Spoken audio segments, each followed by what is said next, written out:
the evolution of a leader in the military especially starts with, if I don't do this the right way, people die. As a CEO and as a leader of a business, it's like, oh, okay, well, if we don't do this the right way, then our people don't get paid. If you can get very clear on what you're doing, where you're going, and how you're going to do it, then you can make a conscious decision if you're cut out to do it or not. Every time that we do something stressful, we do something that elevates our heart rate, something that pushes us out of the envelope that we're comfortable in, we grow. The best way, in my opinion, to get out of a funk or out of a scary situation, if something's going wrong in business or a life or whatever, is to start focusing on the solution. Remember, adversity is your advantage. Hey friends, cannot wait for you to check out this new episode of the CEO Show podcast where I interview my two dear friends, Justin Cross and Niall, both former military turned entrepreneurs. So if you want to learn about entrepreneurship or how to level up your leadership, you got to check out this episode. Hey friends, welcome back to another amazing episode of the CEO Show with Bryce Henson. Justin and Adam, welcome to the show, guys. What's going on, Bryce? Boom. Bryce, thanks for having us, man. Well, I'm so fired up. We are live from Tempe, Arizona, and as the story goes, early this year in September, I came out for BK Live, and your publicist reached out. I was in your show, or on your show, in this very room. Kindred spirits. We actually just shot some awesome content. So Yeah. I have a training here this coming weekend in Tempe, and I just want to take the opportunity to get you on my show because I was just super impressed. So want to welcome you both. Awesome, man. Welcome Thank you, back. Bryce. Yeah, welcome back. Heck yeah. Well, as I hit in the intro, you guys are both military, at least having a background there, turned entrepreneur. So I want to talk a little bit about your military lessons and leadership lessons to start. So Justin, I'm going to look to you first, and then Adam, what's your feedback? From the military, what are some leadership lessons that you learned? And maybe a little backstory of how it all came to be.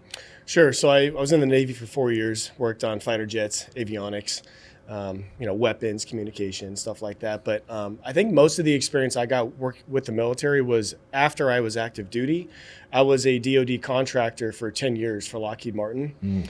And that allowed me to work with basically all the branches of military, including foreign military units and civilians that were hourly, civilians that were salary, like you name it. Everybody worked on a really unique classified flight test program. And a couple of things that I could talk all day about that, but a couple of things specifically for leadership that I pulled out of that was situational leadership, understanding all the different kind of personalities and people that are working together on this mission and how to effectively get each of them to do what they need to do. You know, some people like to be talked to very directly and they just need that, like Adam's a Marine, a lot of Marines just like, hey, Steve and Bill and John, go do this. They do it and they love it. But if you talk to, for example, like the QA guy, the quality assurance guy, who's a union guy and he's just quieter and he didn't come from that background, you talk to him like that, he's going to think you're a jerk and it's not going to work out, So you say there's a misconception, because I feel like outsiders looking at it's like all military are type A driven like that. There certainly have a ton of people in that category, but what I'm hearing from you, it's not necessarily the case. Well, in that situation, it was military and civilian. So the military, I definitely do lean more towards just being direct because they're there, they have a uniform on, they're there to do whatever needs to be done. However, there are still different personalities in the military and even among the branches. There's a big difference between people that are in the Air Force and the Marines, a lot of big differences. So I think in general, as long as the people know why they're there and they know the mission and they have a clear, defined path of what we're doing and the leader is an effective leader, you can take more of a hard kind of line when it comes to leading a lot of different kind of people. Yeah. I want to drill into like the transitional element, coming from high school to the military. By the way, thank you, by the way, for your service. Very, very grateful to you both. I want to start there. Sure. What was that transition like? Because, this is a business show, and from an entrepreneurial lens, we were talking this just a second ago offset. Entrepreneurship is about transitioning. So what was your transition like into and then out, and what are the lessons there for our audience who are going to be transitioning to be business owners? Sure. So I did not want to go to college after high school. I had a handful of, both of my parents were teachers. I had a couple aunts that were teachers, but I also had a handful of aunts and uncles that were entrepreneurs. So I got to see kind of both. When you go in and do your 9 to 5, work your 40 hours a week and all that, I saw what that, equated to. And I also got to see if you were in business and you were like, some of them were in land development and stuff like that, the kind of lifestyle that led to. So after high school, I just knew I didn't want any more school. And I bring it back to this entrepreneur bug. I always knew I had that. My dad had me reading things like Og Mandino and, Rich Dad, Poor Dad, and all these books when I was in middle school and high school. So I was always thinking along those lines. But I ended up joining the Navy because I didn't want to do any more school. So for me, it was the only transition. And it was a great transition to get away from just kind of the structure. I didn't understand a lot of like, why am I doing all this math? One, I'm not good at it. And two, I know I'm never going to use this. I'm not going to go be an engineer or a pharmacist or anything, that needs this. I ended up being an engineer, which is kind of funny, but a different kind. But the transition was, for me, the only option.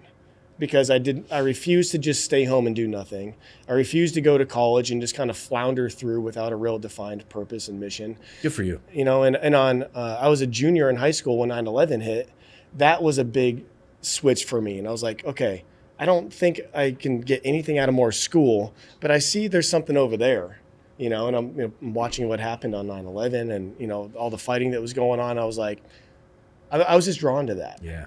And so for me, I was like, I started to feel a purpose.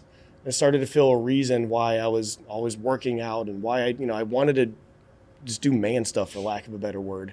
And so I joined the Navy, and I felt great about it because I finally was like, I'm all in, whatever, shave my head, inject all the stuff in my arms. Like, I don't even know what's going on. I'm like 18 years old, 19 years old, let's go. Yeah. But to me, that was a purpose, and it was a very necessary and a great transition into the military. Well, Justin, what I'd love to I want to highlight that for a second, your intentionality and your purpose. I just actually shot a podcast. I would highly encourage you guys to go back to a previous episode, which is entitled College's Socialist Racket. Now, I shot that episode because it's a good marketing ploy because I'm a marketer, but I don't like to talk in absolutes. Education is extremely valuable, but what I see too many times these days is high school students going to college don't have any intentionality, don't have any purpose. They're just going along with the herd. Yeah. So when I hear you saying very intentionally, this was the purpose and the path, that was really my big message with the College is a Socialist Racket episode, is just not to go along with the herd, not to go along with the masses. Be very intentional about what you're after, and you just did that in spades. I see it all the time when if I watch like a Charlie Kirk on a campus thing, he'll just ask kids, what they're doing, why they're going to school. Most of them have no idea. No idea. They're taking this class and this course and this degree and everything. And when he asks them, like, what do you want to do with that or anything, they're just, it's kind of a concept. They don't really know. And I'm like, dude, I can't imagine, like, even back then, like, I don't know, I don't want to say that I was too smart or anything, but like, I just knew that, like, I didn't want to spend the next 4 or 5 years of my life, which was a huge chunk when you're 18. It's a big portion of life, doing something that I was not interested in, that I didn't see a clear, intention of doing. So from military, it was like, I don't know what this is going to equate either, but 9/11 just happened. I feel like I can do some sort of good over here. Where do you think that came from? Because good on you. I don't think, and I want to give young people credit. I'm just looking back at my own life when I was 17. I don't know if I had that level of intentionality. Was that factory installed? You did say your dad had a good presence, some guidance and a mentorship lens. Yeah, I think it was a huge part of all the books he had me reading. Like, he was in Amway at the time. Oh, yeah. And so we were always listening, to tapes, yeah. all the time. So I grew up listening to all that kind of stuff, like nonstop.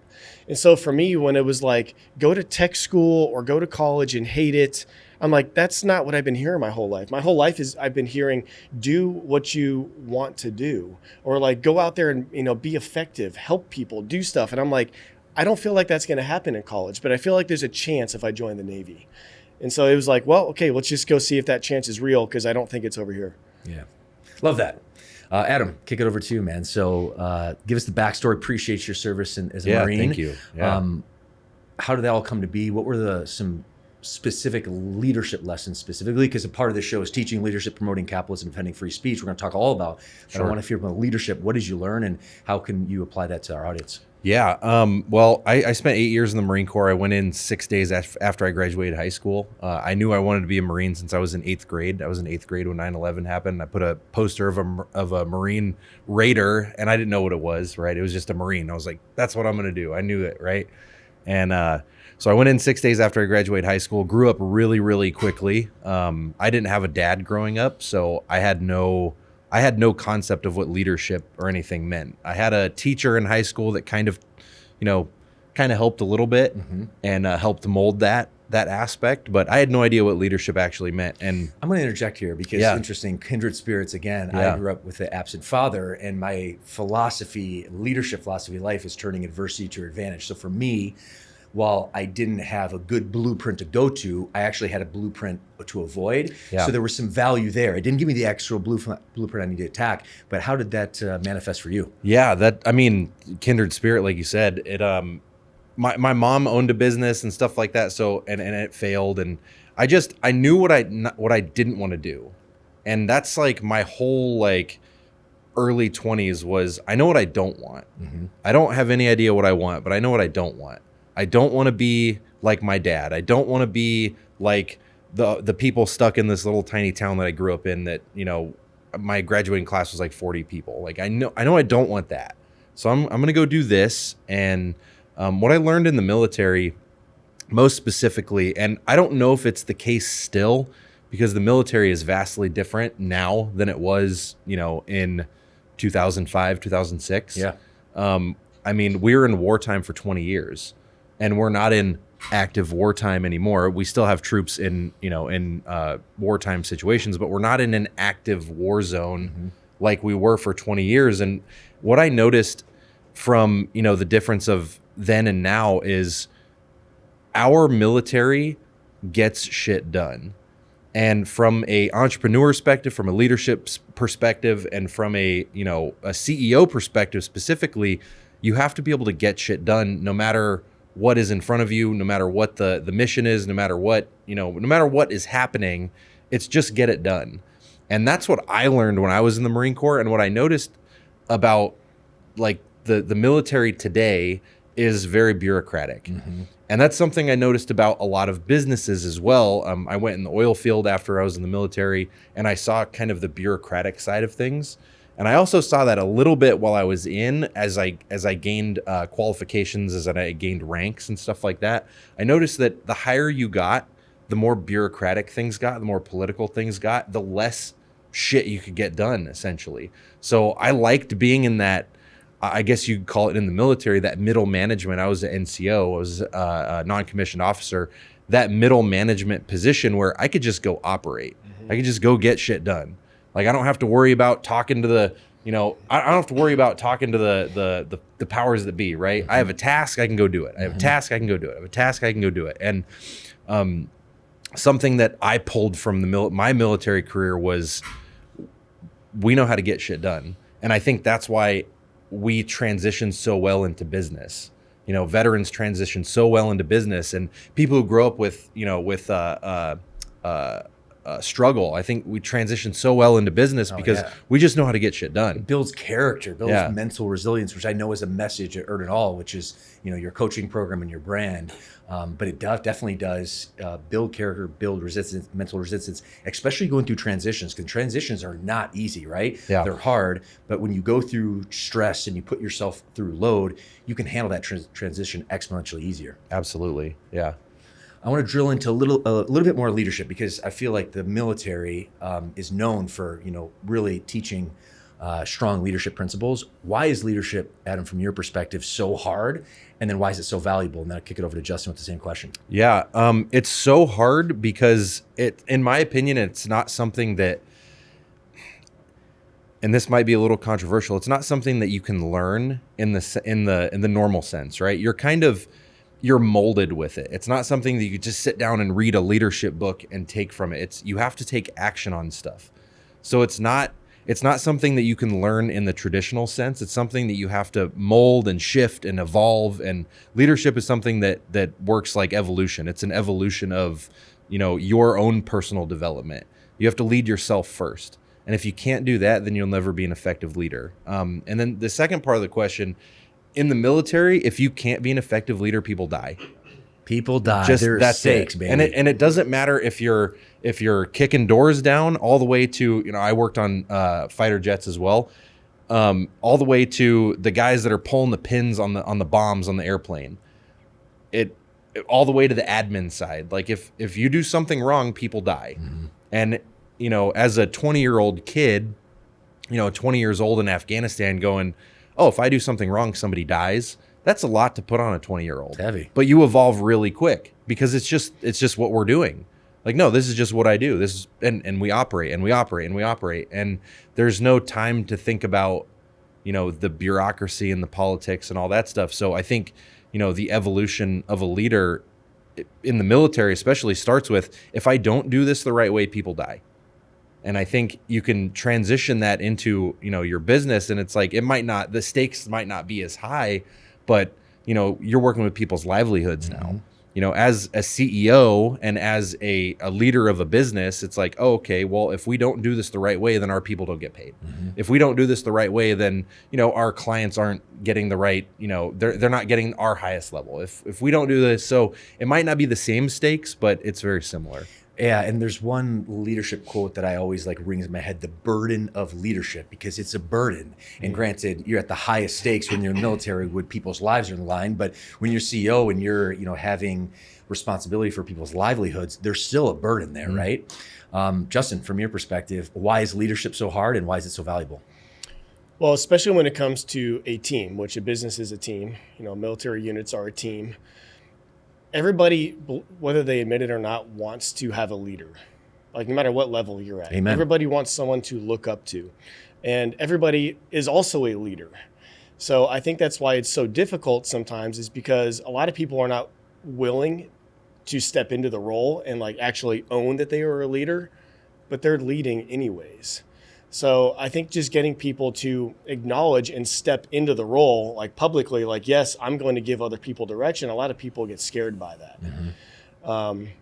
But when I look at it from a team perspective, again, in my opinion, I have less stress if I am the leader, because I know that the stakes are high, either for the business or this fighter jet mission or whatever it is.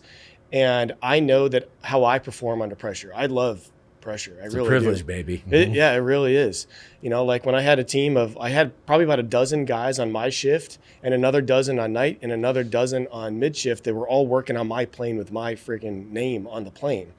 But I loved it. And I think I would feel more stressed and more kind of freaked out if I was just kind of, working on the team. It's not that I need the control. I was just this is back in my fighter jet days. I was so invested in making sure that we accomplished our mission that I knew I was in the right role, and I just owned it. And I think owning it, that's really what I look at from leadership. So on one hand, it's heavy. When you own it, the buck stops with you. There's no pointing fingers. You own it. The pressure is real. On the flip side of the coin, and these are my words, not yours, but the same ethos, it's a very liberating experience. Because then you have the responsibility and you have the ability to execute and take it upon yourself. The first leadership experience for someone is probably going to be a little oh man, dang, I'm the boss now, or I'm the leader now, and it's a it's a learning experience. But every time that we do something stressful, we do something that elevates our heart rate, something that pushes us out of the envelope that we're comfortable in, we grow and we get better. So I was able to do that as a civilian for 10 years after the military. So I got so much experience out of it that I'm kind of whatever happens now, I don't really care. It's just a problem. Even if there's a huge problem, good. Okay, cool. We'll find a solution. We were talking on our coaching call the other night, the best way, in my opinion, to get out of a funk or out of a scary situation, if something's going wrong in business or a life or whatever, is to start focusing on the solution. As soon as you can start to find the solution, all the other worry and the crap, all the self-doubt and all the BS that's in your head that's making your palms sweat and all that just leaves, because now you're focused on finding a solution. And that's one of the things that I would always have my team work on. If people would freak out because something broke at the last minute and there's, these timelines that are happening, it's like, all right, cool, whatever. Jocko says, good. And I'd be all right, fine. Good. And they'd be like, what do you mean? I'm like, well, let's find the solution. What does this say? What does that say? What does that say? Let's bring over these specialists. Let's do this. And you could see the whole collective stress of the team go, okay, because there was somebody there as a leader that was willing to take on that burden, that responsibility, and help find a solution. And I just loved it. Dude, I love that so much. I think leadership is the ultimate accountability. And I think that's why, if you take accountability for yourself, which Justin's been doing for decades, is he takes accountability of himself. And like I said, leadership starts with the individual. And maybe he didn't even know he was honing his leadership abilities by doing the development on himself, right? I mean, he's 41 almost, and he's got fucking abs still and in great shape and stuff. And it's like, oh, well, I know how to lead me, and that's the ultimate accountability. So I think leadership is just an extension of that. And when you have that ultimate accountability, that is, Jocko, to quote him again, it's like discipline equals freedom, right? Amen. And it's like, well, accountability also equals freedom. Because if I'm being held accountable at the highest level, not only by myself, but by my team too, I know exactly what I have to do. It's like, oh, now I just have to perform. Now I just have to take action. Oh shit, that's the easy part. Yeah. Going back to the proposed solution thought you had, and probably one of the biggest compliments my team gave me, although they're giving me a hard time in the same vein, but there's a wall at my headquarters and it's Bryceisms, and it's a bunch of post-it notes on like little Bryceisms that I say in terms of leadership. Yeah. And one of them is, that's great, yada, yada, yada, but what's the proposed solution? Yeah. And my team's taking a little jab at me, but really, like, in every conversation, problems happen all the time, whether it's on the battlefield or the battlefield of business. They're all out there. And what crushes me when I have a teammate who comes and just lays out, drills into the problem. And yes, you need to be able to analyze the problem. You need to be able to understand the problem, but you need to spend 90% of your time on the solution. So Justin, what you said just fires me up.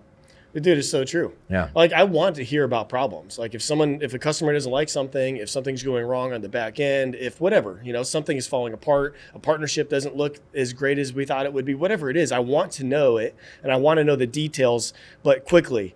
Okay, what are we going to do about it? And that's the easiest way to get past it. Yeah, totally. Going back to the point is when you said I was inspired by this, Justin, you're like, you know what? It was a liberating thing to be able to take ownership. People want to be led, and I held myself accountable. It begs the question I had for you, is leadership a natural quality or is it a learned quality? And I'm curious on your experience for you, but also too in leading other people. What's your observation? And then I'll ask Adam. I think for me, I did start to learn it early on. So let's just put it that way, because I played instruments like growing up when I was a kid. In third grade, I started to play trumpet. And I mention that because as you go through the ranks of that and you get up through elementary school, middle school, and high school, I got into marching band. And I became a leader right away in marching band too. We had a couple hundred people in our band. We won the state division, like we were good. It was a huge school and everything. But I was thrust into leadership positions basically right away as a freshman, as a sophomore, and even backing up again, reading those books about leadership and success and all those books my dad had me reading. I think I learned it, but maybe I also just kind of had it just from observing family and people around me. I'm not too sure, but it started really early for me. So I have my 6-year-old daughter now, Gianna. Liberty Cross is her middle name, Liberty. Oh, I love that. I just the other day, very quick side note thing, I just decided to take her on as a one-on-one client for personal development. And because I've always been very passionate about being a good dad and teaching her the right values and morals and, health and all this kind of stuff. But I was like, man, I can be so much more intentional if I start to help develop the way she thinks now. Mm-hmm. If I can do, what my parents did for me, like starting middle school, let's see what I can do for her when she's 6, and not overwhelming her. She's still a kid and having fun and all that kind of stuff. But for me, I think leadership started very early by being in leadership positions. So if I had not had that, would I still be the same? I don't know, maybe. But it definitely helped kind of mold from an early age, which, again, worked perfectly going right into the military and then right into aerospace, which is why I think at the time, I was the youngest lead flight test control engineer that owned a fighter jet in that world. Mm-hmm. And I think because by that point, I already had over a decade or more leadership experience, even when I was in my early 20s. So I think the earlier that we can kind of install these values in ourselves, for people that are listening, it's never too late. Today's the best day to fucking start. Today's the day, baby. But then like I said, I'm developing my daughter and just seeing what I can do with her at an even younger age. Well, I admire that. Good on you. Thank you. How about you, Adam? What's your take on leadership? Is it nature or nurture? Maybe even both. Yeah, I think going back to what I said before, it's not a learned quality in the traditional sense where you're not going to read it in a book. The books can help, right? Absolutely. But I want to give an example. When I was going in the Marine Corps, I went in with a buddy of mine. We went through the buddy system, and we were kind of the same person going into boot camp, right? And my recruiter had told us, he was like, hey, when you get in there, just keep your head down, make sure the drill instructors don't know your name, just stay in the back. If you want to make it through as easy as possible. And that kind of struck me as not the reason why I was going in the hardest fucking, portion of the military. Like, I picked the Marine Corps for a reason. And that was my first kind of like aha moment. I had a couple of aha moments about, hardship and stuff like that when I was wrestling in high school. But this was like the big one where I was like, wait, I'm going to go in the hardest boot camp there is, and I'm going to try to float through it. I was like, that doesn't sit right for me for some reason. I didn't tell him that, but it just, for whatever reason, and I was thinking about it my entire leading up to when I went to MEPS, which is where you go to, raise your right hand and all that stuff. Then they take you on the bus to raise your right hand to defend the U.S. Constitution. Yeah. By the way, thank you so much, gentlemen. And, I was 17 years old when I raised my right hand, and it's kind of a crazy thing to look back on now, because it's like I look at 17-year-olds now and I'm like, fuck, like, oh man, maybe I was that too, like shit, But I got off the bus at MCRD San Diego, and I went and stood on the yellow footprints. And if any of you guys listening were in the Marine Corps, when you stand on those yellow footprints, you become somebody different. And it's an instant. You stand on the yellow footprints, and they read you the thing on the wall, and it's like you're passing through these hallowed halls of and I'm getting goosebumps. I just got chills. I just got chills. I still have them. And it's like of the guys in fucking Bellawood, and like the reason why we're called devil dogs, and like, you know what I mean? You're passing and you're like, holy shit, like, and then it struck me right at that instant. I was like, I'm not gonna float through this. I'm gonna be the guy in the front. Yeah. I was like, I don't even know what that means. I'm standing on the yellow footprints, and I'm like, I'm gonna be the guy in the front. I don't give a fuck. Yeah. I was on the front yellow footprints, boom, right there. And it definitely was not in my favor for, all of my drill instructors knew my name, and they know my name to this day, which is hilarious. But immediately, I was in the front on everything, a volunteer, all, on the quarterdeck getting fucking hazed. If somebody in the platoon was getting hazed, I was up on the quarterdeck doing it too. Boom, boom, boom. Became a squad leader, and then I became the guide, and then I graduated as the honor graduate coming out of boot camp. And that doesn't really matter in the sense of like your Marine Corps career. It's kind of like a joke. It's like, oh, you graduated the honor grad. That's funny. Like, now you're a number, right? But it meant something to me because I made a decision, and I think leadership starts with a decision. And I can't tell you where that spark came from. And it probably came from just, the hardships leading up to that, and not having a direction, and not having a father figure, and all this stuff, right? But it came with a simple decision. And that simple decision was, I'm not going to sit in the back and float through this. I'm going to be in the front. And I didn't know. This is leadership. Yeah. This is leadership. It's not coasting. It's freaking charging the mountain. It's being front. Love that. And I love that you said charging the mountain. Anybody who's ever gone through boot camp at MCRD San Diego knows that when you go to Camp Pendleton and you do the Reaper hike, it's called the Reaper hike. It's like the last fucking thing you do on the Crucible. It's where you get your Eagle Globe and Anchor on top of the Reaper hike. Like, that's where you become a Marine, is on top of that fucking mountain. And it sucks. It's like a really hard hike, especially after you've been up for 3 days, you haven't eaten, you're dehydrated, like, you're getting beat up, all this stuff. And I wasn't the guide. I had the guide on taken from me before the Reaper hike, and I was third squad leader, and our guide dropped our guide on, which is our flag, our platoon's flag. He fucking dropped it and like fell on the ground. And we're the third platoon in hiking up this mountain. And I grabbed our guide on, and I just started running. I was running up the hill, and this is I don't know if this is in other branches as well, but in the Marine Corps, you don't split the platoon. Like, you don't let anybody come through your fucking platoon. I took our platoon from the third position all the way almost to the first position, and split both platoons in front of us because everybody was running with me. And it was it's kind of I never really think about this anymore, so I'm getting a little emotional about it. But I grabbed the guide on, and I was like, I kind of kicked the guy. It's funny, the guy that was the guide, I kicked him over and like fuck you, you're not doing that to my guide on, right? And I ran up the mountain, and we got up to the top of the mountain, and I'll never forget it. His name was Gunnery Sergeant Amaker. He's this huge fucking black dude. He had to cut his sleeves to get him on and stuff. Just a beast. And he comes up to me, and he's like like tries to take the guidon from me. And I was like, nope. I just stood there. Nope, not taking it from me. And he goes, good. That's what I wanted to see. And he walked off, and I was like, that's cool. Like, yeah. So that's leadership, baby. So yeah, the whole point of the story was I didn't want to be in the back. I knew I wanted to be in the front, whatever that meant.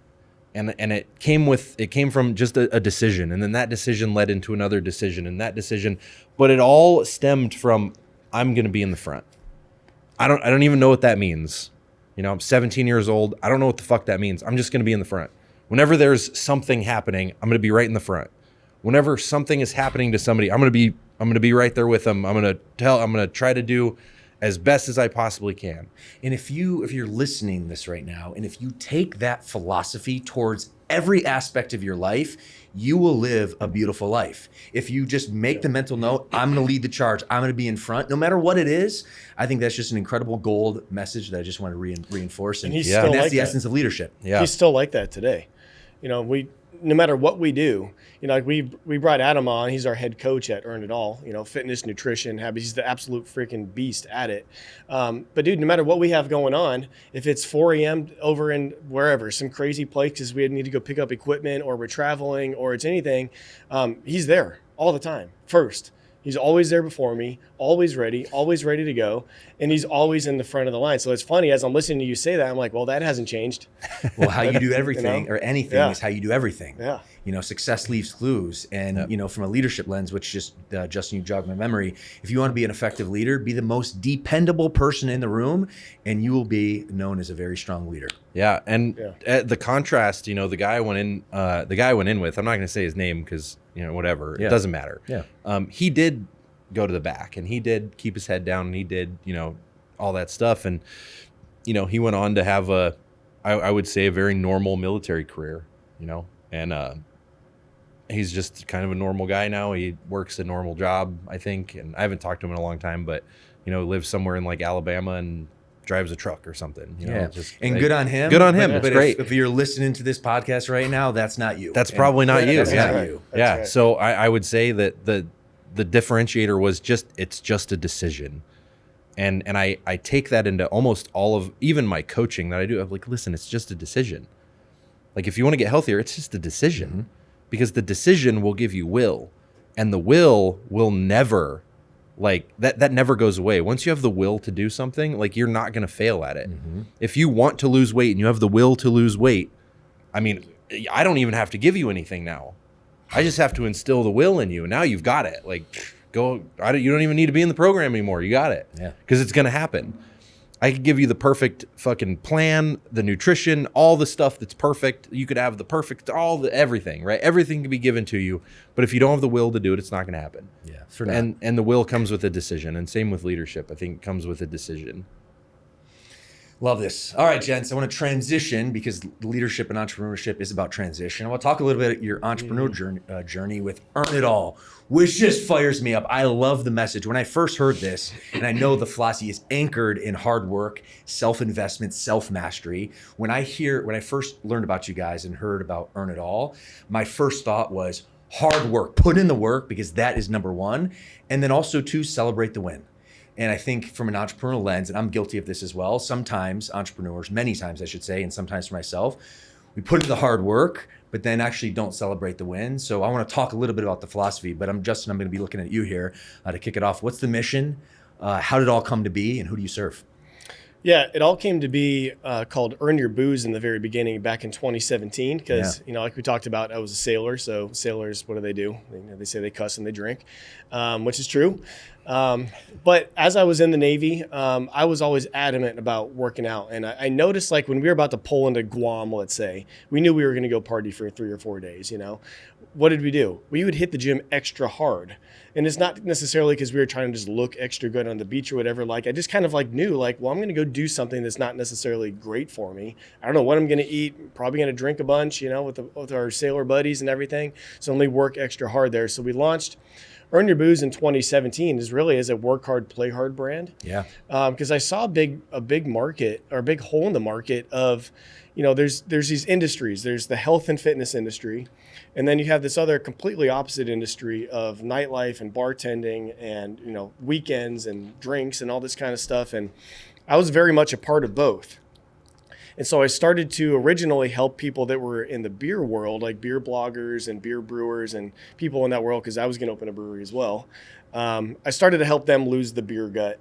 And I saw how easy it was, because a lot of the people over here in this drink and party world don't pay any attention to the other side. They're not following Bedros, and they're not following you. They're not following, Huberman Lab. They're not following all these, David Goggins, they don't see that. What do they see? Drink, drink, drink, drink, drink, drink, drink. So when I was like, no, like, dude, I know I can help these people. Let's start to introduce health and intentionality and discipline and stuff over here, and hydration, simple things, hydration and what to eat when you drink and all this stuff in it. And it really just turned into a thing called Earn Your Booze, which was our first brand. And that was mostly an event brand with some apparel on the side, because all the liquor brands out there, they want to be healthy. They want their customers to see them as a brand that cares about their health and well-being, but they're not allowed to do it because they make a carcinogen. Well, when I showed up on the scene, they were like, oh, you're great at events and this is a cool brand and everything. How about we just work with you? So we had the list of brands that we have worked with and that we had ready to work with us before COVID was out of control. The biggest brands on the planet. We were just doing events, Earn Your Booze events, rinse and repeat almost every weekend. It was insane. But essentially COVID made us lose that, which is our first major transition, like you were talking about in business, because we were so heavy on the event side, all the venues dried up. All these sponsorship money from the brands dried up. The ability to even get together dried up, which is insane. Wild. Super quick side note, I started something called Legalized Lifting when that happened, and sold a bunch of shirts and gave that money to trainers and gyms, because I thought that was BS that the health clubs were shut down for a health emergency. Dude, so, I just actually had Ian Smith on the pod in the show. Yeah. If you're familiar with him, Yep. CrossFitter in New Jersey. Wild freaking story. Good on him. Yeah. Yep. But just, that resonated. Dude, Holy he was smokes, one of the reasons that I did that. And we actually, Jeff Mahaffey here in Scottsdale had Self-Made Training Facility. He was getting shut down. Ian was getting shut down. Lou over in California was getting shut down. I'm just watching this happen to all these guys and all my friends, right? And me and Jeff from Scottsdale, we went to Ian's event in Belmar. Yeah. We still had the gym out there. Yeah. And, In Jersey? In Jersey, Yeah. yeah. We went out there and Frisello was there. That's where I met Ray Cash and Really? Yeah, the Baileys were there. Like everyone was there. It was like a party, It was Yeah. great. But we lost that business because of COVID. So the big first transition was back into just apparel, which I'd never wanted to be in. But long story short is we've had to make a handful of major transitions over time. And when they happen, it's definitely stressful. I'm not going to pretend like it's not. However, now when they happen, I'm like, back to Jocko, good. Because now through all these transitions, I've become extremely competent, knowledgeable, and dangerous in a good way for doing events, for what it takes to run apparel, and now for fitness and personal development and leadership on like the digital online space and in person. So now like I really have a really full toolbox of skills that have been developed through crazy, stressful, kind of, dangerous to the business transitions. But we've gotten through all of it. We never quit, and we've learned so much from it. I was going to say, what's the lesson behind that? For like, if someone's listening right now being like, hey, I want to be a business owner. I want to be an entrepreneur. I'm scared to make that adjustment or that transition. But then they're hearing shit, Justin and Adam. Like once you make that transition, then you have to pivot. Then you have to pivot again. That can be overwhelming. On one hand it is, but what's the lesson there? The lesson is I'm speaking real truth. I'm speaking what it's actually like. What you see online with, all the cool cars and watches and boats and all that kind of stuff. Sure, that can happen after enough time and enough intention and overcoming enough obstacles. But the reality is this is much more difficult as an entrepreneur than anything I ever did in the fighter jet world. Even when I had the Vice President of the United States watching remotely to see how the mission went. Hundreds of millions, if not billions of dollars of assets on the line with my name. So when I would release the plane, it was my name's the last name before the pilot said, okay, I trust Justin and everyone else down the chain. I'm taking it and I'm going to go fly this crazy He classified signs mission. off on your name. Literally right after me. I was the last one to say, cool, the plane is good, take it.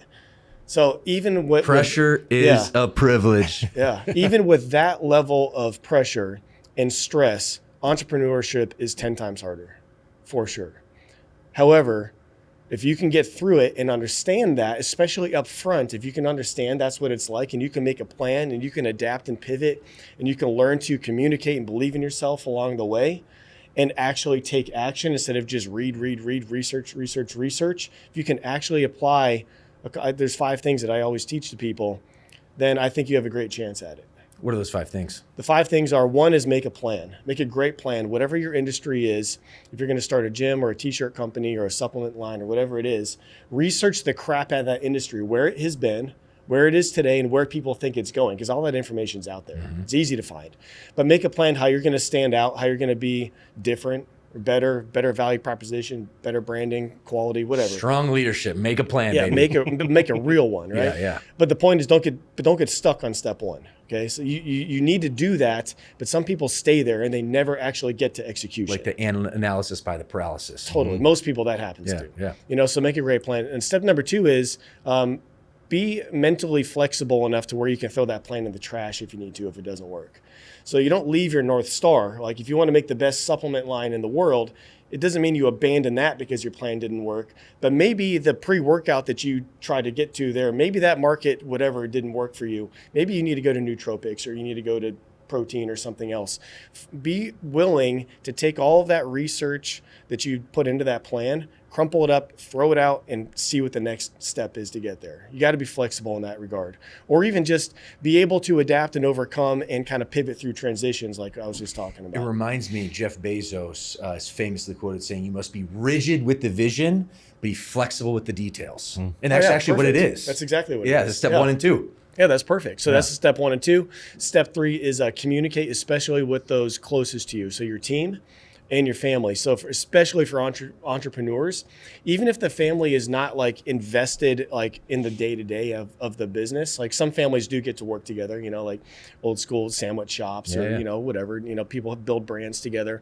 Like my wife doesn't work with me day to day. And so I try to over communicate what we're doing and why, just so she doesn't kind of lose what's going on. Sorry to interject there. That word is so critical. You said over communicate. Can you explain that? Because that's a leadership philosophy for me, just fires me up. Yeah, for sure. And it doesn't mean to just like ramble and talk, but it means when you have people that are close to you on your team or in your family, they're close to you for a reason. And the more information that you can give them to help them understand the intention of why you're gone on the weekends or why you're spending all the freaking money you have or why you're so stressed out all the time, if you can just over communicate what is going into what they are seeing, they will be able to, 1, support you more and understand you more. And so, and keep them close to you. Instead, because what's going to naturally happen is if you don't communicate effectively enough, they're going to start to pull away one or another. You might, lose a spouse or you might lose a key team member. People don't understand what's going on because you haven't communicated enough. So step 3 is communicate to your best ability with those closest to you. Yeah, over communicate. Over communicate. Yeah. We have an inside joke actually. Every time we leave somewhere, every time we're done talking, talk to you in 8 minutes. Yeah, because we're probably going to talk again in 8 minutes. Because it happens. It happens. Yeah. What's interesting, and I'm going to interject here before you hit step 4. I was just talking with my marketing team yesterday in my marketing L10, and there are a bunch of marketing ninjas. They're young in their leadership, et cetera. And one of the Bryceisms is always over communicate.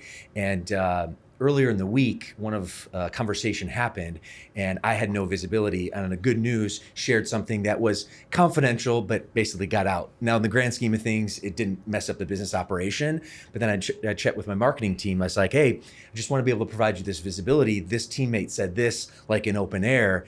And they stopped and they said, really? And they walked me through that conversation. And my team lead said, well, I did communicate one time that, this was confidential until we move over. I said, how many times? Wait, one time?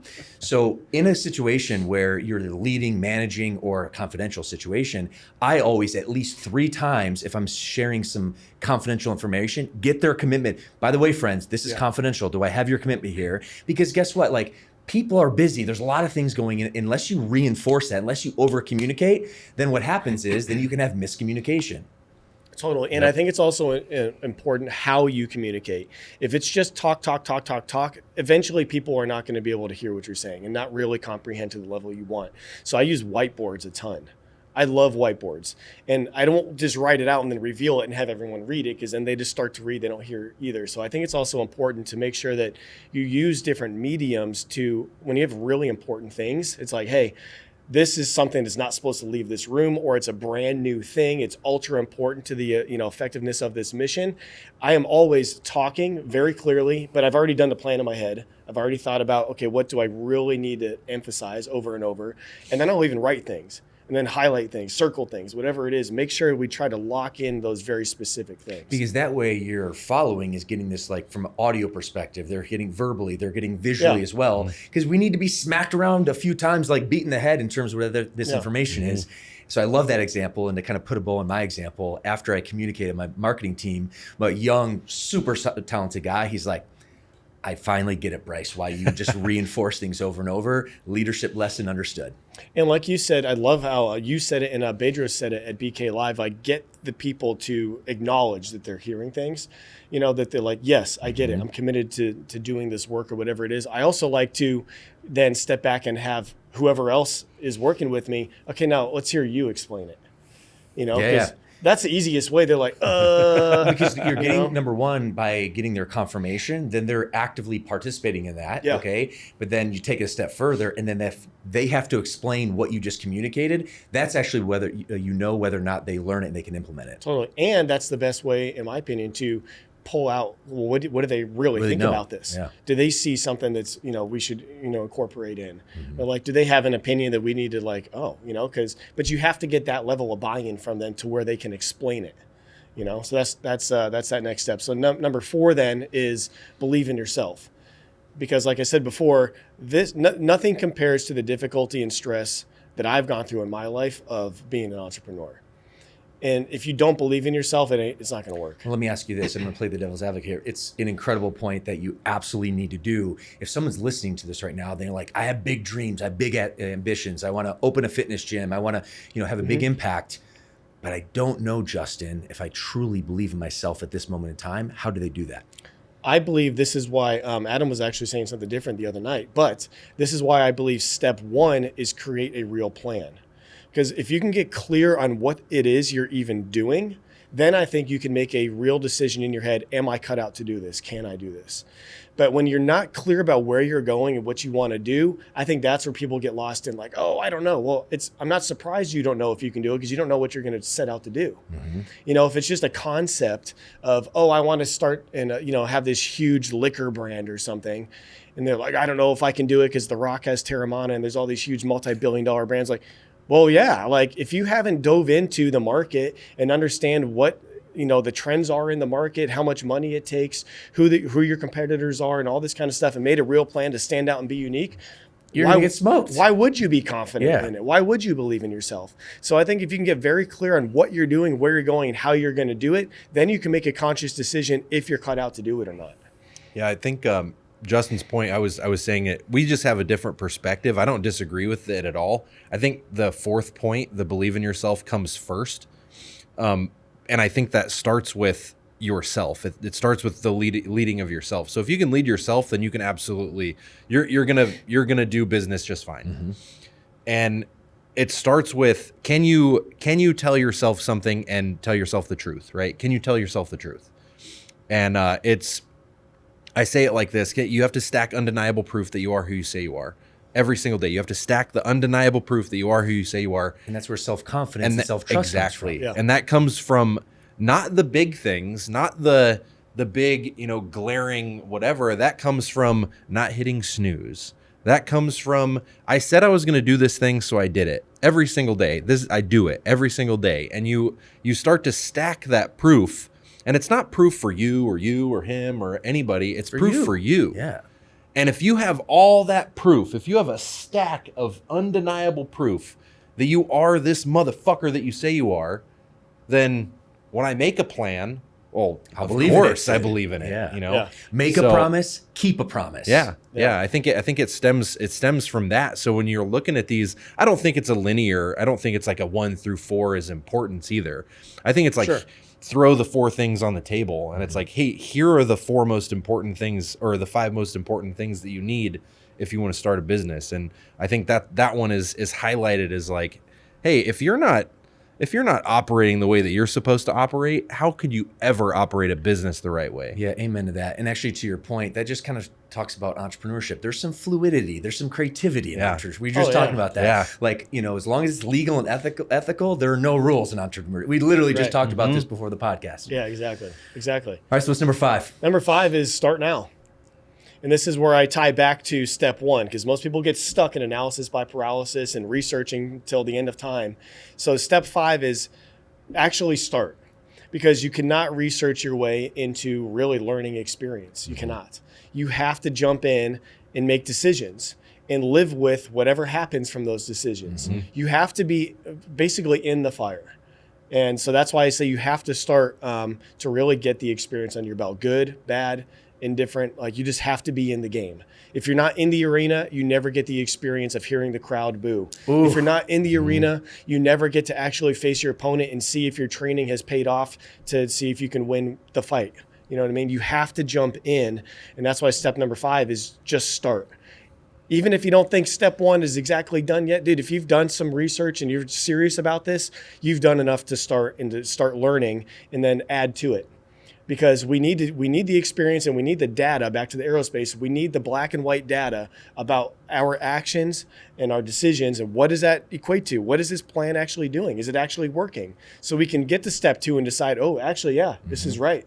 Or no, we need to adapt. Yeah. So you have to get in and start to learn what you learn and apply it back to the plan. And today's the day. In fact, this leadership saying, this drills in my head, just acknowledges point 5. No one has come to save you. You must save yourself. And the time isn't yesterday. It's not tomorrow. The time is now. Seize the day. The moment is now, which is step number 5. That's right. Yeah, I like the, people look at entrepreneurship and owning a business and stuff as like they could, well, I'm going to start it as a side hustle, and then eventually when I'm comfortable, I can quit my job. And we just see so many examples of where that's not the case. And especially if you're trying to build a business that means something, we go back to the Frisella analogy, right? And people ask him all the time, like, well, how'd you build First Form to be what it is? And he goes, First Form's only one of my businesses, but I built that first. He's like, and I spent 10 years not making any money. And they're like, what? You didn't make any money for 10 years? I didn't make any money for 10 years. And I slept on a piss-stained mattress in the corner. And the story is the same, right? And it's like anybody who's built anything of value, of real value, not an LLC. And this is going to piss some people off probably, but like just because you have an LLC, and I was this way too. I had an LLC and a business name and a business before I started working with Justin, but it wasn't a fucking business. I wasn't a CEO. I just had an LLC.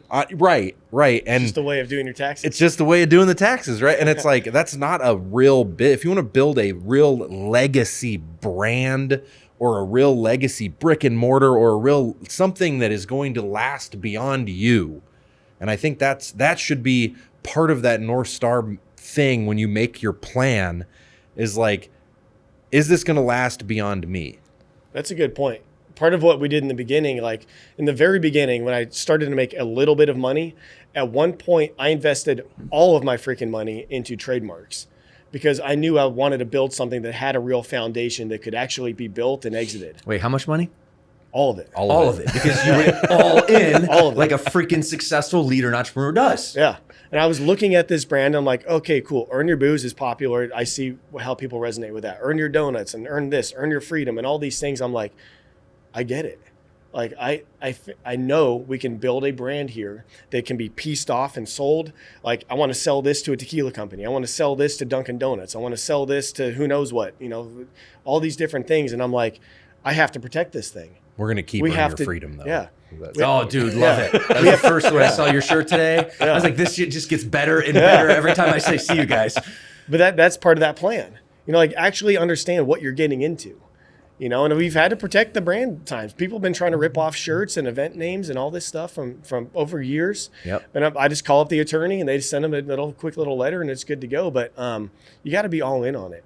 I can definitely make the case for like making sure that you are ready to be all in. Like some people do start it as a side hustle and that's cool, but you got to eventually figure out what is your exit from your current position to transition into being all in. And that was my story, actually. So when I first linked up with Bedros back in 2012, I invested all my life savings, speaking to that point, into this little gym or this business dream ownership. And I was fired up to get the doors open, but I still had to have a side sales gig to fund everything because I put my life savings in there.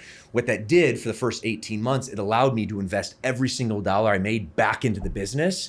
And that was great. And it really allowed me to not execute and launch my business in a very nervous, very short-sighted way because of financial. But I also knew that wasn't the long-term goal. And what happened is 18 months in, I decided to rip off the Band-Aid. I went all in. And it was a scary 6 months for sure. But what happened is my business doubled within 6 months, like as I hit the 6-month mark. And that's just the value. So I think there is value in making sure you have a plan, maybe hedging your bet to start while you're still learning and growing. But you can't have that as your long-term strategy. If you want to be successful, long-term, your mindset needs to happen. You're going to lay the foundation, and there's going to be a critical point that you need to go all in. Otherwise, you're not going to be successful. Yeah, I want to make it really clear too. What Bryce is talking about is vastly different from that. That is how you do it, right? Yeah. And what I was talking about was when somebody wants to keep their current comfort level with their job and their current comforts, their creature comforts, and all this stuff.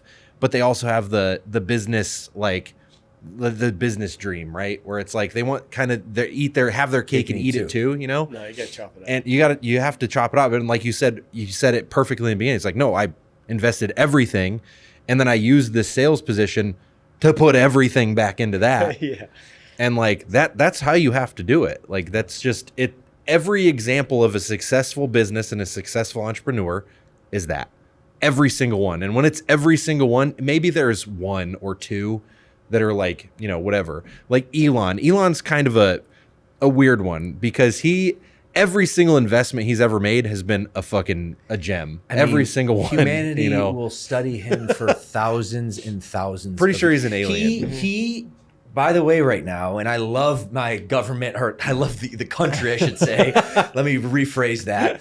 But Elon is on his way now, bailing out NASA with 2 astronauts in the space station. Yeah. Elon Musk coming to the rescue, bailing out NASA. Like, this guy is on another planet, I guess, literally and figuratively at some point soon. But yeah, he's the exception to the rule on pretty much everything. Kind of, though, because he PayPal paid him a lot of money. I think he made $8 billion, whatever it was, from PayPal. Made a lot of money. Yeah, it was over $1 billion. He didn't take all that because he had a percentage, but he cashed out like $200 million. Yeah, and I think the story is that he put all of that, all of it, and there it is, right? It's like, well, just because he made $200 million, most people would be perfectly happy there. Not an entrepreneur, not a true entrepreneur. They're going to go now I have $200 million that I can go and.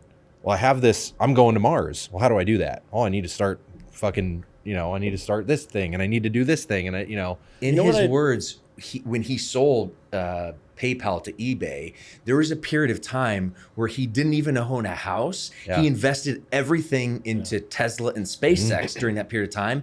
And according to him, was sleeping on friends' couch. This guy just earned $200 million and is literally sleeping at his friend's house because he poured everything in to get Tesla and SpaceX off the ground. Bezos is another great example too. He drove a Honda Accord while he was a multiple billionaire.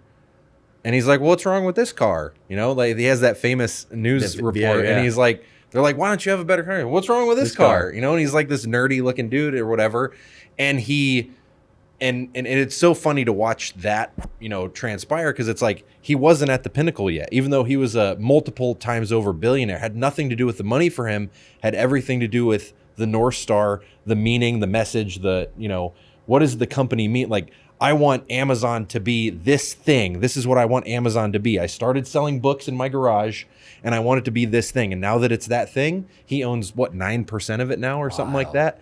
And he's super jacked. He's got a supermodel girlfriend and he's on his yacht. Like, if you want that, you have to go through all this other stuff. The mindset, you have to keep the vision on the North Star. Now he's, again, doing that same thing. He took a lot of money out of stock in Amazon and he put it right into, what is his Blue Origin or whatever? What is his Blue Origin? Blue Origin. Yeah. Put it into Blue Origin. He's going to space too. And it's like, it's just this cyclical thing of, if you're a true entrepreneur, it never ends. It never stops. And, people think that the pinnacle is the top of the mountain, whatever, the amount of money. And, as an entrepreneur and as somebody who, grew up with literally nothing, I thought money was the thing that made it all go around. But money is just the vehicle. And it's the message and the intention and, the North Star and where we're going and what the vision is and all that stuff that really matters. Money is just the vehicle. Yeah, amen to that. Justin, were you going to add to that? Yeah, I wanted to get your thoughts on Elon because he's an undeniable entrepreneur. He's probably the most successful entrepreneur possibly ever. But I also look at him as entrepreneur is not the first word that comes to mind when I think of him. I think of the word humanity. Humanitarian. Yeah, because what he is doing is so unlike anyone else. He's literally working on making the human race multiplanetary, which is insane. Never been done before. And then I don't think a lot of people even understand what he has accomplished so far, and he's only in his 50s. Like the reusable rockets is huge. That was always a sci-fi thing. That's in comic books. Rockets being able to land again. Wild. Did you see what just came out yesterday? The Humobot, or Yeah, like a I watched robot. it. Yeah. Yeah, it's a little terrifying. I mean, it is like we're watching the future right now Oh, yeah. underneath Elon Musk. I mean, I could go on forever about too. this guy. I mean, he's been controversial. Obviously, he loves Donald Trump, which has created a lot of controversy for him. But man, this guy is like a hero of mine. Visionary is the first word, but actually equal to that, humanitarian. Yeah. He's literally saving astronauts. Right now, I mean, Starlink, like what the chaos is going on right now in North Carolina and Florida, the hurricanes. Right. Oh, Elon's coming to the rescue. Right. And he gets so much bad press, lately, but just wild how much he has helped humanity and will continue to do so. And including one of your core things of free speech. Like that's why I look at this guy and I'm just like, I don't see him doing it for the money. He doesn't seem to care. No. He's in and I'm glad that he's so ahead of the curve too, because we need Starlink today, but we didn't start Starlink today. He started that years ago and now it's available. We need, reusable rockets and be able to go through space now. And so he started that many years ago and got to the point we are now. And I think he's also doing the same with AI. I'm glad that where AI is going, I'm glad he is out there and at the forefront of it. Thank God. Because I think it's actually a pretty terrifying thing. Me too. And I'm really glad that he is so involved in it that I think he's going to be able to help provide great insight, assistance, whatever, into that and all these other industries. He made electric cars cool. And I don't have an electric car, but I think without Tesla, we never would have got to wherever we're going to evolve next with vehicles. Amen. I mean, to your point about him not being in for the money, I can give you two very clear examples of this. Yeah. Number one, for Tesla, he opened up all his patents. He's like, hey, Ford or GM is not my competitor. The combustible engine is my competitor. Like if he was in it for the money, there's no way he would do something like that. He's like, I want to help humanity. Right. All right, that's number one. Number two, when he bought Twitter X, and I guess now oversees it, when all these woke companies like Disney, et cetera, started to threaten to pull advertisement dollars, he turned to the Disney CEO. He's like, wait, you're going to threaten me with money? Wait, money? I don't give a shit. Gone. Yeah. He could care less about that. He is about impact, service, vision, humanity, holy smokes, and then free speech. And for me, I mean, if you break it down, all right, my mission is to teach leadership, promote capitalism, defend free speech, because freedom is my core value. Mm-hmm. If you look at entrepreneurship, why do entrepreneurs want to be entrepreneurs? They want to give back, they want to impact the world, but they also want freedom as well. Financial for freedom, time freedom. That's a huge part of this. And I was just watching him on his own platform, Twitter X, which he just has over 200 million followers, which is absolutely incredible. And just talks about the value of free speech, the First Amendment, which hinges on every other liberty, hinges on your ability to freely express yourself. If that freedom is taken away, then all hell breaks loose. And Justin, to your point, and I'm going to go off on a tangent here on why it really opened my eyes. And this is back in 2022, 23, when he exposed the Twitter files. And for the first time, and we knew that there was government censorship. You could feel it with COVID and all this kind of stuff. But for the first time, shown that there's actually censorship from the U.S. government, not North Korea, not China, not Venezuela. Right. Here, holy smokes. That was crazy to me. And the second thing you talked about, earn it all when trademarking. It was a very humbling moment when I realized the first point was exposing Twitter files. The second point was when I found out from our attorney, just because my fitness brand, Fit Body Bootcamp, we are all trademark in terms of our messaging point, all this, but there's a lot of people that always want to infringe on the trademark. Yeah. Well, our attorney, when I was talking with him, he's like, well, Bryce, just so you know, yeah, you have the trademark, but you don't have it forever. If you do not defend your trademark, it will eventually be taken. I was like, wait, what? So I just, in a moment, I connected the dots just because we were so grateful for our founding fathers creating the Constitution, creating the amendment, this document that has self-governance for ourselves, the First Amendment, freedom of expression, freedom of free speech. Just because it's there, if it is not defended, it will go away. So this is my stand right now on this podcast, because freedom of expression is everything. It's what everything hinges on. Back to you. No, it totally is. And I think this election should be decided on that and could be decided on that alone. Because if we lose freedom of speech, everything else will crumble. Everything's lost. Everything else is gone. And I recently just got on Twitter, and it's been on X. And it's been really interesting because you can type and say whatever you want. Yeah. And you don't get warnings or shadow bans or, flags and all this kind of stuff. And then right when you go back to Instagram, I'll say something that is not even, did anything. Yes. And oh, are you sure you want to do this? Review your comment if you want to leave it again. And it's for a clown emoji or saying the word stupid or something. It's hold on. So we can see it out there right now. If you're well, what does this mean? Go to X and say whatever you want to say about maybe politics. Yeah. Just make a comment. I don't care. Good or bad about Donald Trump, doesn't matter. Go out there and say something.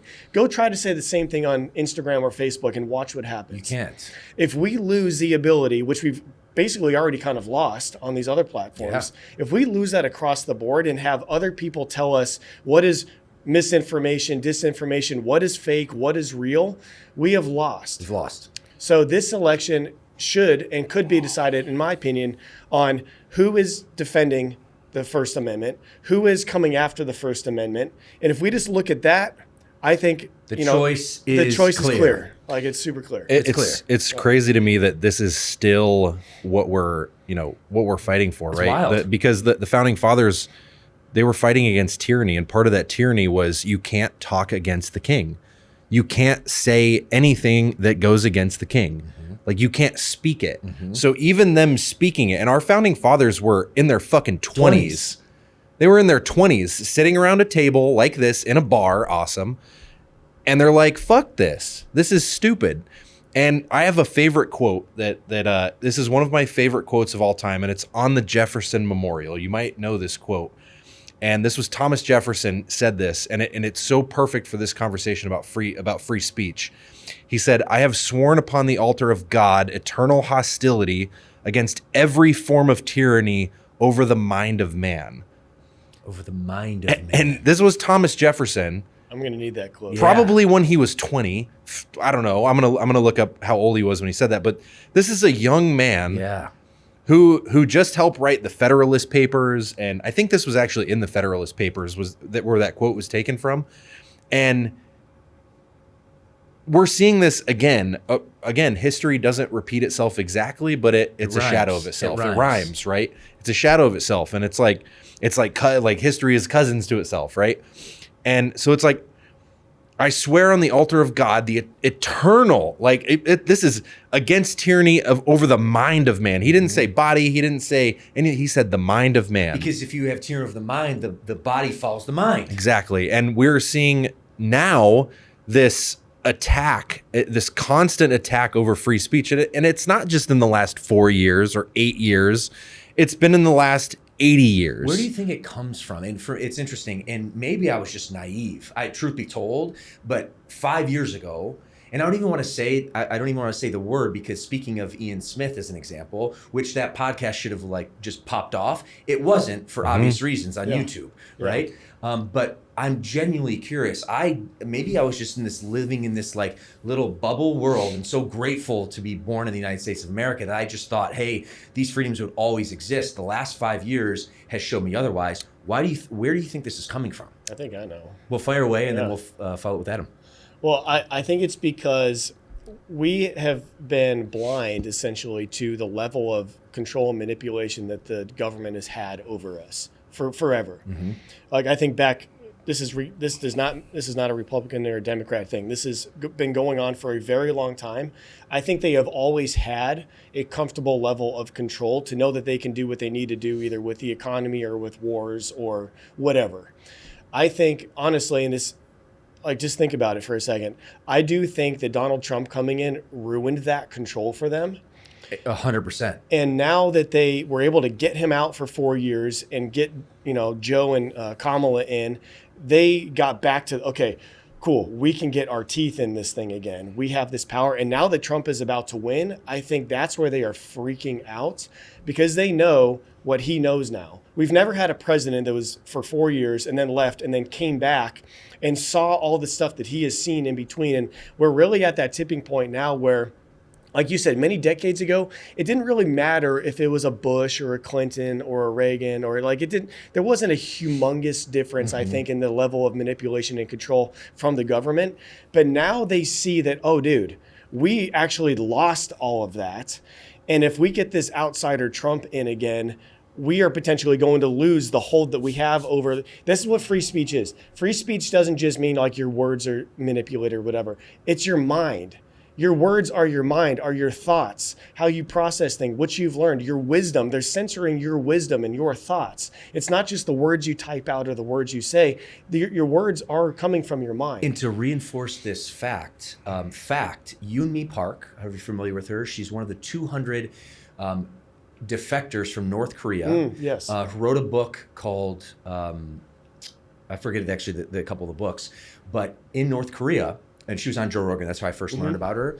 In North Korea, the government, the communist government, the dictatorship, they've removed words from their language. Yeah. So it doesn't even enter their mind. Right. Like that's how they're manipulating their citizens, through thought, through language, and through restricting that. So it just validates that point. I heard this from her 2 books that she written.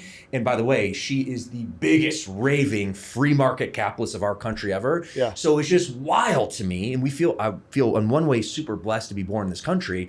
But man, immigrants coming from third world hellholes like North Korea wind up on our shores, and they just become the biggest advocates for our country for good reason. And they love it. Yeah. So I think that's what it is now. That's why it's so open.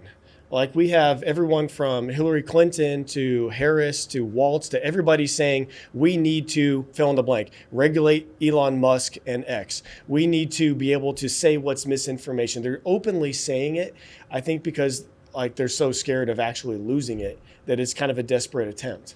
Yeah, it's interesting to your point as well. I was watching a little bit of Joe Rogan. He had some very similar take on that. And there's just been a funnel of career politicians. Yeah. And Donald Trump is not a career politician. No. And I'm always skeptical of career politicians that made their money, their living, their influence, the multi-million dollar net worth that these career politicians, doesn't matter what side of the aisle you're on, right? I take much more value in an entrepreneur who's built his wealth independent of the government system coming in. And then as we've seen, it's quite interesting. And I agree, they're threatened. Well, where's the real power in the world, and especially in the country?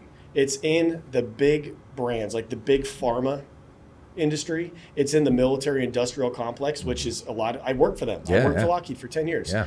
That's where the real power is. Who are those people backing? Harris. Those people do not want to lose their grip.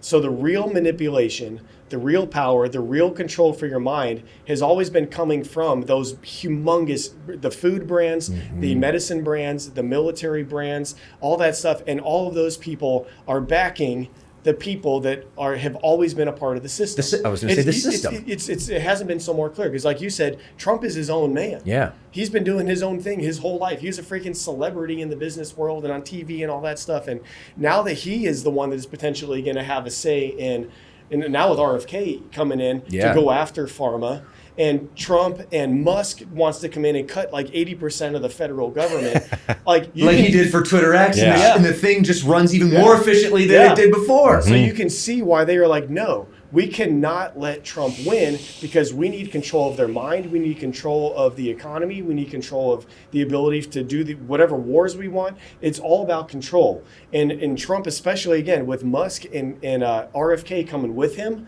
is the opposite of that. They're like, nope, we are going to chop all this crap out of the way and return responsibility to the individual. And they don't want that. They can't have that. I think that I couldn't tell you the exact moment that it started, but I can tell you that we've had multiple people try to warn us about this over the last 100 years. Dwight D. Eisenhower warned us about military-industrial complex. JFK warned us about secret societies running the government. Yuri Bezmenov, he was a KGB guy. He said in 1984, he was like, "Hey, this is what communism is going to do to the United States, and it's a long game. Communism is a long game, and we do it in 4 stages." And I had to look up the 4 stages. Do we do it through universities and the dogma that's being preached and taught through there? In fact, I read a study from Petra Bet David. Like a third of our college students graduating have favorable thoughts about socialism and communism. Favorable thoughts. Yeah. Like, what game are we watching, friends? The economic system of free market capitalism has lifted the most amount of people out of poverty. The country that we're sitting foot right now has become the biggest superpower in the world because the freedoms and the free market capitalism economy, and somehow we have it in our system, in this dogma that's being preached, that the opposite will actually bring prosperity, which is the absolute false. Yeah, well, if you think about it like this, and I couldn't remember the 4 stages of subversion that Alexander Bezmenov talked about, so I wrote them down real quick, and I want to talk about those real quick because once you see this kind of laid out, you're like, oh shit, this is happening, but it's also been happening for a while, right? The first stage of subversion, which is how communism and how Marxism and how you take a country from the inside out, right? The first one is demoralization. How do you demoralize a society? You pump bullshit into their brains through TikTok and like you pump this stuff into them, right? But then mind and also body. Exactly. Like, this is just RFK. 80% of our population is statistically obese, overweight, chronic disease through the roof. Exactly. Poisoning the mind and the body and the soul. Yep. So demoralization. The second is destabilization. Destabilization meaning mostly with our currency and with our ability to lift ourselves out of poverty. So it has never been easier and harder in a day and age right now than it is to stay in poverty. It's easier to stay broke and it's easier to get out of that if you know how to do it, right? If you have the mind and the intestinal fortitude to do it. But that's destabilization. The third is crisis. Fuck. Well, just think about what's going on. Everything's a fucking crisis right now. Yep. We've got wars going on. We've got hurricanes. We've got, you can all the way back 9/11, all this shit. Like even little things are crisis. Fear into the society, then people can be controlled. Yep. Well, let me add to this real quick because they're even taking small things and turning everything into a crisis. Exactly. Every time a cop does something people don't like, now it's a crisis and there's institutionalized racism everywhere. Or anytime anything happens, it's all a crisis. It's a crisis against my sexuality or my gender. It's a crisis against anything, the economy. Elon Musk, supports Donald Trump. He needs to be freaking kicked out of the country, even though he's doing more for humanity than like everything. They take everything and turn it into a crisis. Every decade, there's a new crisis too. 20 years ago, it was whatever it was. 20 years ago, it was terrorism, right? And then 20 years before that, it was global cooling, which people don't remember that, but they talked about global cooling. And then 20 years before that, it was whatever, right? There's always been a crisis. And the fourth one is normalization. And we're in normalization. We're not in destabilization right now. We're in normalization right now, which is the scariest fucking thing to look at when you look at these 4 stages of fucking Marxist subversion We're in normalization. When you just said normalization, I actually got chills because I didn't think you were going there, but I just realized like the craziest shit right now is becoming normalized. Exactly. They're trying, yeah. Exactly. For sure. So I said this in 2010. Around 2009, 2010, it was right around when the military was enacting Don't Ask, Don't Tell, or getting rid of Don't Ask, Don't Tell, or whatever it was, whichever direction it was. It was when we started to allow openly gay people in the military, which I have no problem with. Whatever. Yeah. Don't care. Freedom, right? Core value. However, this is what I said. I said, well, shit, we're giving an inch. I was like, I bet you 10 years from now, we're going to have open pedophiles in the military. Fuck. I said that in like 2010. And now we have these generals that are wearing fucking puppy masks, and our number one military health official is a fucking tranny.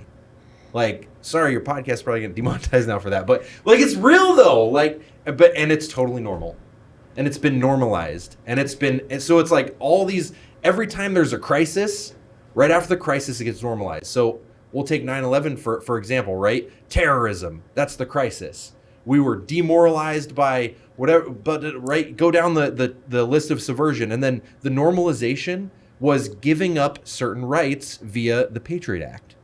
So we gave up a ton of these rights to the Patriot Act, and now the NSA and the CIA, everybody can hear you. Yeah, hey, Frank, my FBI agent, I know you're listening right now, right? Like, so, and that Crisis was normalized. And still fear, and then normalize it. So people think that it's like, oh well, of course they can see what's on my phone. Like what are you fucking talking about? Like, people don't even care that they, like, the government can turn on the camera on your TV and watch you.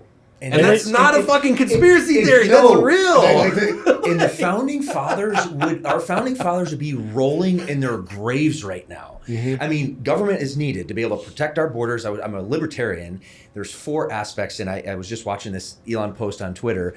One of his economics talked about the 4 critical elements for the government. One of them was to make sure our borders are defended. One of them is to make sure that laws are enacted, and then we have a good medium of exchange. There's a couple others, but at the end of the day, too much government, that is not a good thing, and that's actually what's happening right now. That's why I really like a business person being in charge of our government, because the government is a business. It's a giant business. You should have a military leader be in charge of the military, and because people are like, oh, well, we should have a president that was in the military or whatever. It's like, I don't think so. I don't think so either. I think they should be an entrepreneur, because the government is a business. I agree. And if they're running the government like a business, that means the government's going to be making money not on my back, not taking taxes from me. If the government was run like a business, we would be maximizing our output. We would be maximizing the raw materials that we make. We would be, manufacturing. We would be doing all these things, and not just saying, oh, well, you're making money, so I'm going to take your money and then, give $170 billion to Lebanon or whatever. And $750 per person to the hurricane victims in our own country. But you have to go online to sign up for that, and none of those people have electricity or cell service. But you have to go online, and then you can't use it anywhere because no one has power. So you can't, it's stupid. How backwards. How backwards. I agree. We do need to run the country like a business, because it is. And sometimes the counter argument to that is, well, we need this person to set the moral temperature of the country. And it's like, well, look, ideally we want a good person, but no. That's up to us as parents, as family members, the church. Like the culture is what's supposed to drive the morality of the country. That's not coming from the commander in chief and someone in charge of a global economy. No, they are policy makers. To be black and white, making the best decisions to keep us safe and prosperous and maximize freedom. That's what they should be doing. And if they can be a good person also, then of course, we don't want a bad person doing that. But when it comes to setting the moral temperature of the country, that's on all of us as citizens, as leaders of our own communities. That's why we have, I love what you just said that. That's why we have a representative style government, because we have a leader in our community, and we send that leader to the next level up to go and tell, the leader of the state here in Phoenix, this is what we need here in Phoenix. And what we need here in Phoenix isn't going to be the same as what people in Tucson need. So they have a representative for that. And having a representative style government is the best way to do it. It's like, hey, here's what we want to do in Phoenix. And it's not what you want to do in Tucson. And that's totally fine. You guys have different needs and different stuff that you want to do. And you want to build a fucking water plant or whatever you want to do, right? Well, we want to do these things here. And decentralized command. And that's a decentralized principle of command. strong leadership. Yep. Oh, man. Guys, this is just awesome. You fire me up, kindred spirits. I'm so glad I'm back in the studio chopping up with you guys. I really want people to look up, and it's a YouTube video from 1984. It's a video of Yuri Alexander Bezmenov, and he's talking about how he's an ex-KGB agent, and he's telling us how communism is going to take over America. And he literally lays it all out. And when you watch that video, you will be both really pissed off and you'll be really fired up because it literally just tells you what they're doing. Team, if I can ask you to put that clip in the show notes, that would be incredible. So appreciate you. All right, friends, as we wind down today, and shoot, man, I want to chop up another episode at some point with you guys again, but we've taught leadership, we promoted capitalism, we've defended free speech, which for me is a mission accomplished. I want to bring it home. 2 last questions. Earn it all. What's the vision? You've built a foundation. Where are you going from here? The earn it mentality is needed in this country and across the planet. Too many people are looking for handouts or shortcuts or, like the easy way. Yep. And sure, some people, that's just what they want to do. But that's not who listens to this podcast.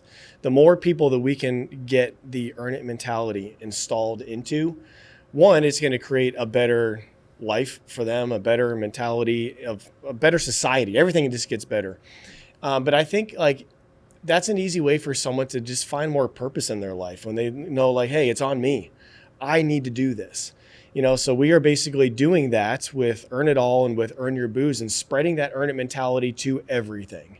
Earn it all means everything. It's your health. First and foremost is your health.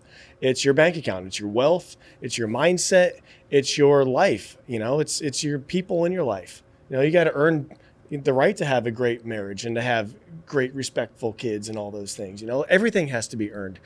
And our other brand is Earn Your Booze. So even if you decide to drink or smoke some weed or do things that are not necessarily healthy for you, we are still in your corner. We are happy to be that first step to finally help get you healthy.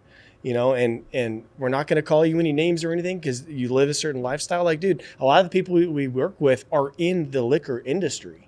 So where are they supposed to go to get healthy if most of the places they turn say, no, this isn't for you, you need to be sober, you know what I mean? So anyways, the moral of the story here is with our brand is we are trying to really get back to that classic kind of JFK work hard brand, because we're all our own brands. And if we can get more guys to be like, yep, it's on me. I am willing to go out there and earn everything that I want in life. And I'm going to help bring people with me. I'm going to lead by example and just spread this earn it mentality. I think that's going to help to start dig us out of this entitlement society that we live in. And it's going to make a better community and a better country for my kids, your kids, everyone, as the world expands and grows. So we have some really big aspirations. You got to think big and dream big, and we are thinking extremely big and want to make an impact in multiple industries, and especially starting again with health, but also over here where people like to play and work, play hard and do all the fun stuff. It's dude, you can still enjoy the process. We'll show you how to do it. Just as long as you earn it all on the front end. Yeah, we'll show you how to earn it. You got to have fun along the way because this life is going to be short for some people. It's going to be long for other people. Yeah. So I think it's important to earn and enjoy the ride. Yeah, I love it. I love the message. And really, entitlement is something I just hate so much with every fiber of my being. And when I hear the message of earn it all, it's the exact opposite of that, which just fires me up. It's fighting entitlement all the way through. Adam, how about you? Yeah, I personally resonated with the Earn Your Booze brand so much. And one of the reasons why I'm so passionate about that specifically was nobody in the health space was talking to me. I had a problem with booze before. I went sober for 2 years to fix that problem. And it was a lot of personal development and it was a lot of, personal leadership. And it was realizing that, booze isn't a boogeyman. It's something that if I want to go out and have an old fashioned on Friday night, I can do that and my life doesn't fall apart. It was the realization that I am in charge and I have control over me. And that is ultimate freedom for me. So, when it comes to that brand, especially, it's if I could tell all of it's 80% of the population listening right now that does like to enjoy a drink or a cigar or whatever you like to do, even if you're at a point where you're doing 30 beers a night in your garage, right? I want to help you. Justin, I want to help you get your life, your health, your, family life, all these things dialed in. So maybe you don't crush 30 beers a night, right? Maybe you do 1 or 2. But it's realizing that the responsibility is on you. And if you want to enjoy the freedoms that this country especially has, presented to us in our founding fathers, in our documents and everything, you have to earn it in order to have that. Ooh. Amen. All right, gentlemen, last question. The title of this podcast, if you guys can see the screen behind me, is the CEO show, the Chief Executive Officer show. Adam, I'm going to ask you first, and then Justin, you're going to bring it home.